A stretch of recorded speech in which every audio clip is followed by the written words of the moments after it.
Shove it, man! Shove it, squad, just a quick disclaimer. If your girl's in the room, send her out, because I'm about to make her sing. It's time for Ring King. We probably only have 2 to 3 more videos left on this series. I know, it's sad, isn't it? There's tears running down this hawk's beak, because Ring King genuinely brings me joy and happiness. The show starts out with the stupid random dude's extreme lawyer in a neck brace. He announces that Jeff Jarrett is the supreme power in Ring King, and he's now running the show. The first match of the show is an interesting one. It's a Mumbai street fight between the Underfaker and the Cowboy. They start out brawling on the back of a red truck, which seems to be all over the show for some reason. They hit each other with kendo sticks. I thought this whole match was going to be on the back of the truck. I'm disappointed now. The Underfaker climbs inside the truck cab, so the Cowboy smashes his face into the steering wheel. They then brawl back to the arena. The Underfaker keeps throwing chairs at the Cowboy, but I guess Indian steel chairs aren't as devastating. They make it to the ring and the Cowboy is bleeding. This is by far the most violent match we've seen across these episodes. I'm not sure that the Indian fans will be able to take this. The Underfaker crashes into the referee, but I'm not sure if it was deliberate.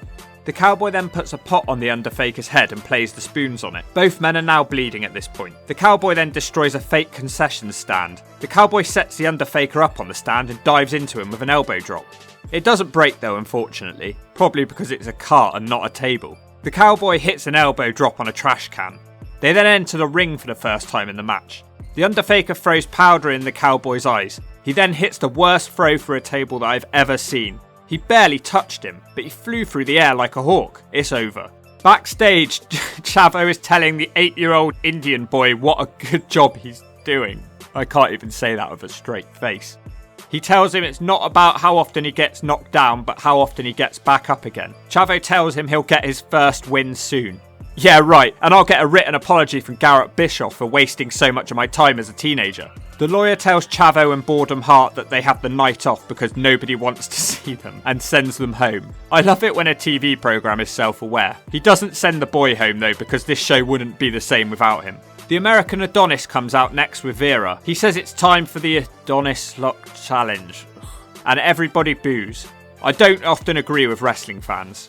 He does the gimmick that he's going to pick a random scrub out of the audience, but instead Mahabali Vera comes out and challenges him. Never thought I'd be so happy to see this guy. Vera challenges him to the Adonis Lock Challenge right now, and the crowd go nuts. They love this guy. The challenge is on, and Vera fights for ages, but eventually goes down to his knees. He then fights back up and breaks the Adonis Lock. Adonis is devastated about this loss, and Vera wins enough Indian rupees to fly to America and follow his dreams to one day fight the idiot Obese in TNA. Adonis is a bad loser, so he attacks Vera afterwards. Matt Boring is backstage with the little Indian man. He asks him what he thinks about Jeff Jarrett. The Indian big boss man and the lawyer then walk up and tell him that Jeff Jarrett has ordered him to leave the building. Matt Boring refuses to leave unless the big boss man agrees to fight him in a match. Oh, I'm sure that'll be a real barn burner. The Sheiks are out next for a mixed tag match. It's Raisha Saeed and Aria Davari, who is Sheikh Abdul Bashir's half-sister. They'll be taking on the Indian Leatherman and Angelina Love, who are in the middle of a weird love triangle storyline with a midget. Maybe I'll cover it one day.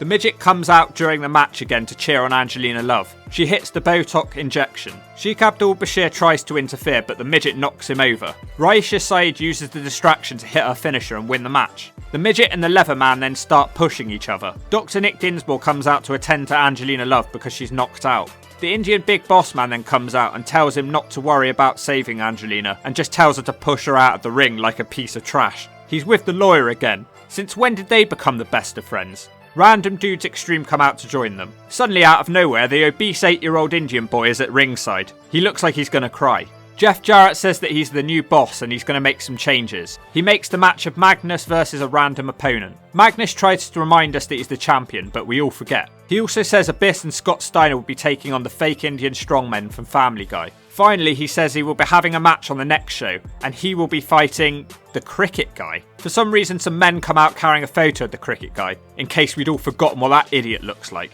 Jarrett starts talking to it. Jarrett says he's willing to put a blindfold on to face him. Here's a better idea. Make him wrestle with his hand behind his back so he can't shake yours. Jarrett then turns his attention to the men on the outside of the ring and tells the 3 useless men to get into the ring. It's the Leatherman, the midget, and the 8-year-old obese Indian boy. VJ, get these 3 useless individuals up in the ring. Jarrett threatens to fire them. He then says he's going to give them all new jobs, but not as wrestlers. He brings up the fact that the boy hasn't won a single match since coming to Ring of King. In case we needed reminding what a jobber he is. He says that he's only capable of cleaning the locker rooms. The boy runs off crying and looks like he's dumping in his nappy as Jarrett kicks him in the ass. Next up, Jarrett starts insulting the Leatherman and tells him that his new job will be cleaning the toilets. Jarrett then cuddles the midget and calls him useless. Jarrett says that the midget needs to kiss his feet or he will fire him. Jarrett then starts spreading his filthy mouldy cheese feet as the midget screams and says that he won't do it. Random dudes extreme have to restrain the midget, and then they force Jarrett's feet into the midget's mouth. What am I reading here? The midget bites Jeff Jarrett's toe. Scott Steiner then attacks the midget, and then all the random guys start doing moves to him. Suddenly some music hits. It's Samosa Joe. He comes out and everybody looks terrified. He stands with his arms on where his hips are supposed to be, and then the show ends. I have no idea who this guy is and why everyone looks so scared. Wow, that's just one show down. A lot going on here. Episode 2 starts with Sonjay and Magnus coming out to the ring, but Sonjay doesn't have his golden wings.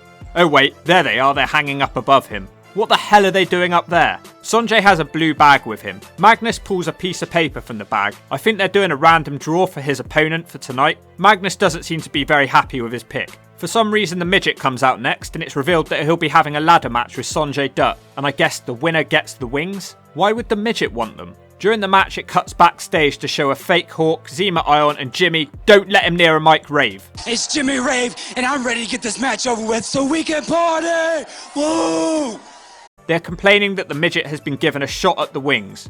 So are the wings basically the cruiserweight belt? If so, this is the strangest looking belt of all time. The midget takes out Sonjay Dutt and climbs the ladder. Sonjay then tries to powerbomb him, but the midget does a hurricanrana instead. Sonjay is literally getting his ass handed to him by this guy. The midget and Sonjay are then at the top of the ladder fighting, and then the midget pushes Sonjay Dutt off the top. Don't get too excited though, folks. Sonjay quickly scrambles back up and pushes the midget off the top to retain his stupid golden wings.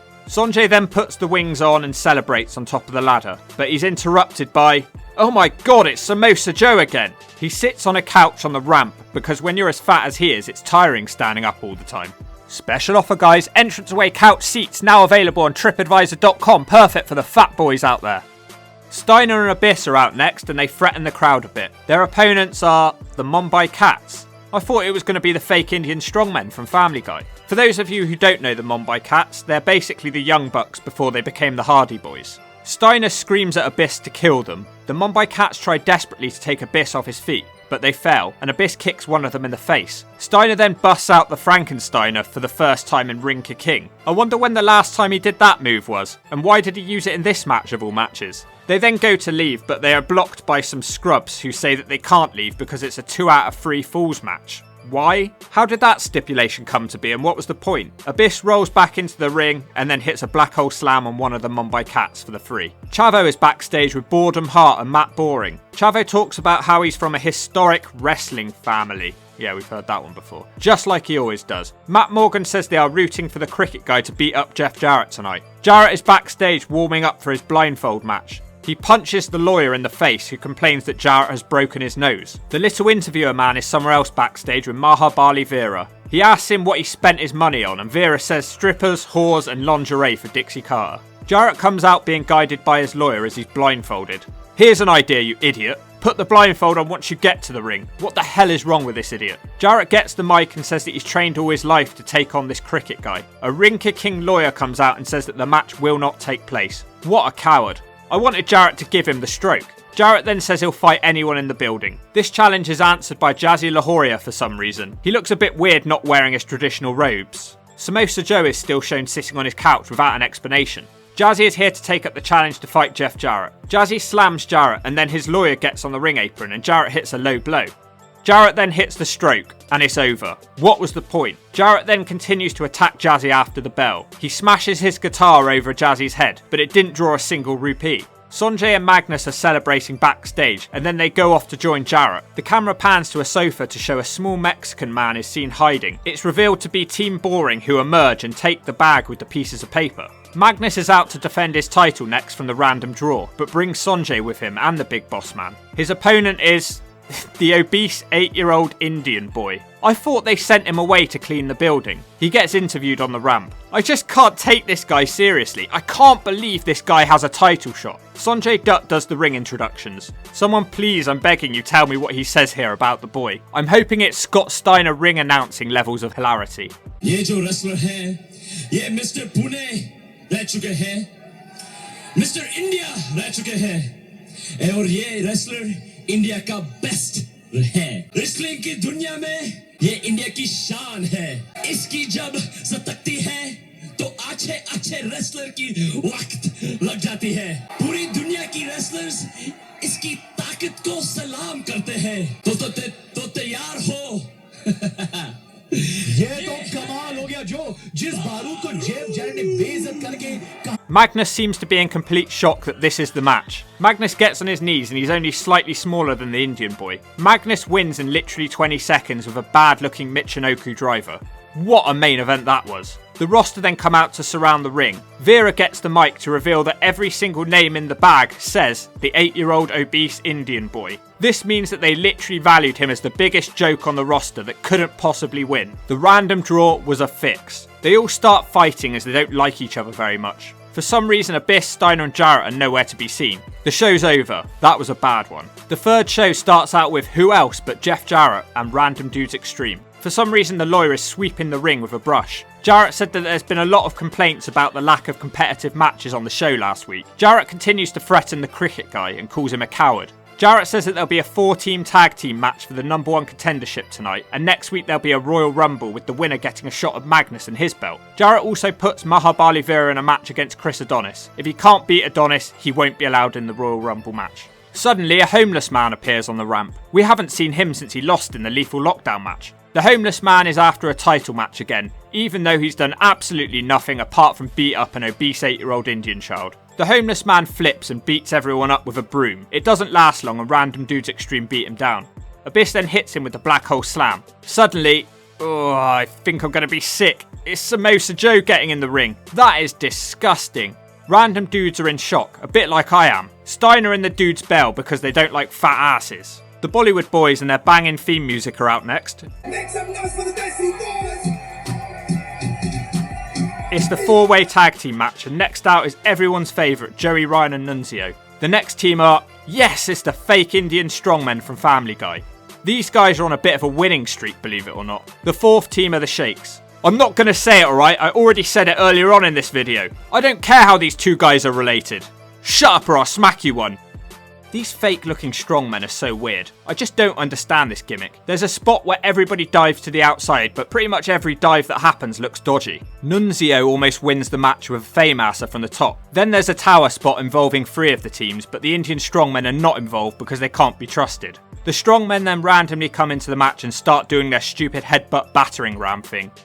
The Bollywood Boys then hit their double super kick to become the #1 contenders. Everyone gets in the ring to celebrate, including the fake strongmen. Why are they so happy they lost? The little Indian man is backstage with the Rinker King lawyer. He looks like he could be Mahabali Shira's dad. Random dudes then walk into the office. I have no idea what they said, but Sanjay seems to think he's a badass when he's in India. Next up, the 8-year-old obese Indian boy is talking about how he's going to win the Royal Rumble match. He always looks like he's got 50 bogeys in his nose. Adonis is out for the main event of the show. This guy's done nothing but put me to sleep. And I'm not talking about the effects of the Master Lock. Mahabali Vera is his opponent. Finally, these two are going to have a one-on-one match. They've only been feuding for 20 episodes.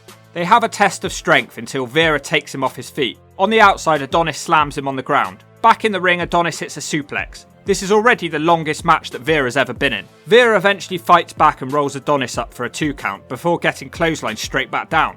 Adonis then tries to put on the Adonis lock, but Vera backs Adonis into the corner. Shira then gets involved on the outside, and Adonis crashes into him. Mahabali Vera then hits a spinebuster and pins Adonis for the 3. This seems to be the start of his rise to the top of the company. Samosa Joe then appears on the ramp again. Thank God he has his robes on this time. I have no idea who this guy is or what he's doing, but he needs to go on a serious diet. They keep talking about the cricket guy, although he's barely been in these 3 episodes, thank God. Make no mistake though, he's still the main character. It's over. As usual, I enjoyed watching Rinker King. We haven't got too many episodes left, unfortunately, but the remaining episodes should be good now that Joe is on the show. And if you don't agree with that, shove it.